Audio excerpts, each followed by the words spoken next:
Donc, bonne fête nationale à tous les Nigérians qui suivent cette chaîne. D'ailleurs, en parlant de cette chaîne, si tu n'es pas encore abonné, c'est peut-être le moment de le faire. Maintenant, je ne fais plus de vidéos tous les jours. J'en fais à raison de 3 fois par semaine environ, parfois un peu plus. La raison est simple, c'est parce qu'on a commencé ces méditations pour commenter tous les textes majeurs ou principaux de la Bible. Cette tâche-là maintenant est faite. On l'a fait. On a commenté, oui, on a commenté en à peu près 1 an et demi, bientôt 2 ans, tous les textes principaux de la Bible. Donc, souvent, vous allez voir maintenant que les textes que nous avons commentés, ce sont des textes que vous avez déjà entendus. C'est-à-dire si vous avez commencé dès le début. Nous avons fait plus de 700 vidéos. J'ai regardé récemment, j'étais agréablement surpris de voir que nous avons fait plus de 700 vidéos sur cette chaîne. Donc, évidemment, si tu n'as pas commencé avec nous, tu peux remonter et essayer d'écouter. C'est toujours environ 5 à 6 minutes. Aujourd'hui, c'est la fête de Sainte Thérèse de l'Enfant Jésus. Sainte Thérèse de l'Enfant Jésus, la petite fleur. Mais ce n'est pas de ça que je voudrais parler aujourd'hui. Je voudrais parler plutôt d'un personnage et d'un lieu qui se ressemblent dans les réalités respectives. Je veux parler du prophète Baruch et de Capharnaüm. Peut-être tu as déjà entendu parler de cette expression. Tu as déjà entendu cette expression. C'est un Capharnaüm. J'arrive plus. C'est un Capharnaüm. Voilà. Ça, c'est une expression qui vient de la Bible. Aujourd'hui, nous lisons Luc chapitre 10, de versets 13 à 16. Ce qui s'est passé, c'est que Jésus, pendant qu'il faisait son ministère à Galilée, il habitait souvent chez Pierre, son disciple. Pierre avait une maison à Capharnaüm, voyez? Donc c'est là où Jésus, par exemple, a guéri la belle-mère de Pierre. Donc quand Jésus terminait son travail de la journée, pour ne pas devoir rentrer à Nazareth, il restait chez Pierre à Capharnaüm. Du coup, le fait qu'il soit là, les gens venaient vers lui de partout et il guérissait, il prêchait, il faisait beaucoup de miracles à Capharnaüm. Sauf que, au bout de 2 ans, Jésus réalise que malgré tout ce qu'il a fait à Capharnaüm, rien n'a changé. Les gens n'étaient pas plus croyants, les gens ne s'intéressaient pas plus à lui, ils venaient juste chercher les miracles, ils s'en allaient quoi.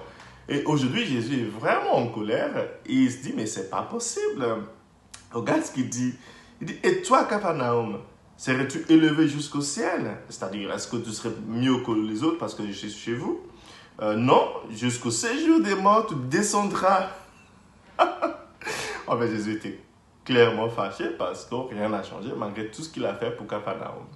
Cher ami, peut-être, toi aussi, tu as déjà fait cette expérience où tu investis beaucoup dans une entreprise, dans une association, et tu n'as pas l'impression que ça avance. Ou tu investis beaucoup de ton amour sur un enfant, sur un copain, une copine, un conjoint, quelqu'un. Tu fais tout pour cette personne, mais la personne ne progresse pas. C'est très frustrant. C'est l'expérience qu'a fait Jésus ce matin avec Capharnaüm. Il a tout investi à Capharnaüm et rien n'a marché. C'était un Capharnaüm, effectivement. Donc Jésus était fâché, il leur a dit, écoutez, bougez un peu quoi.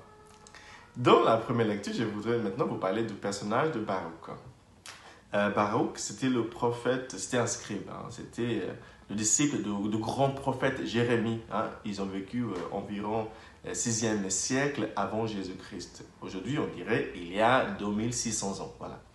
Donc, à cette époque-là, Jérusalem, la cité de Dieu, on va dire, n'obéissait pas à la parole de Dieu. Et Jérémie a beaucoup prévenu le peuple que si on continue comme ça, malheur va nous arriver. On va avoir des problèmes. Mais ils n'ont pas écouté, encore moins son disciple Baruch. Donc, c'est le livre de Baruch que nous lisons ce matin. C'est chapitre 1, de verset 15 à 22.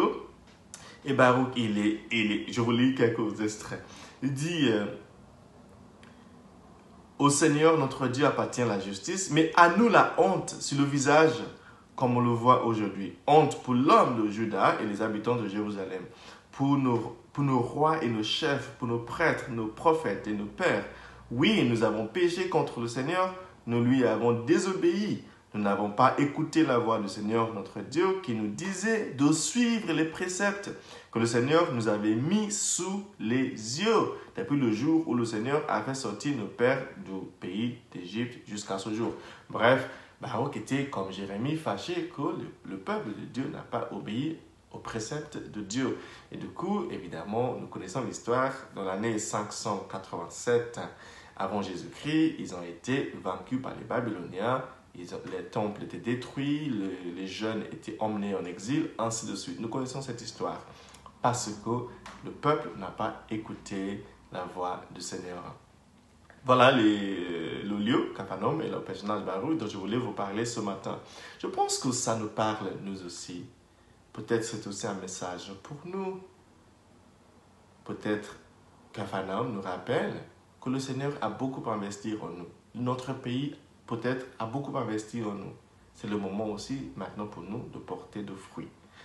Baruch nous rappelle que quand nous avons des avertissements de changer notre comportement mauvais, il faut peut-être écouter et ne pas faire les sourds. Que Dieu te bénisse. Je te souhaite une très belle journée. Bon week-end. À très bientôt. Que Dieu te bénisse. Le Père, le Fils et le Saint-Esprit. Amen.